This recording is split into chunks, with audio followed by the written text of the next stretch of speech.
Warm up শেষ করে নামাজের জন্য অনেকক্ষণ বিরতি ছিল। দেন সবাই সবার মতো সিরিয়াল ওয়াইজ আমরা রানিং ট্রেকে চলে আসছিলাম। যাদের 21.1 হাফ ম্যারাথন ছিল এলিট ক্যাটাগরি, তাদের রেস ঠিক 6টায় শুরু হয়ে গিয়েছিল। দেন 21.1 half marathon general category and আমার মতো যাদের 10 কিলো রান ছিল তাদের রেস ঠিক 6:15-তে স্টার্ট হয়েছিল।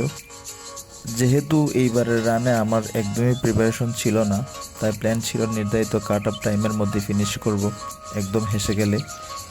বিকজ জলশিরি আবাসন এত মনোমুগ্ধকর একটা প্লেস যেখানে দৌড়ানোটাই আনন্দের।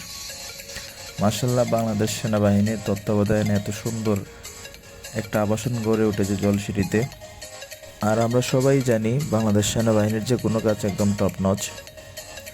আলহামদুলিল্লাহ, নির্ধারিত কাট অফ টাইমের অনেক আগেই ফিনিশ করতে পারছিলাম, কারণ আত্মবিশ্বাস ছিল নিজের প্রতি। অ্যান্ড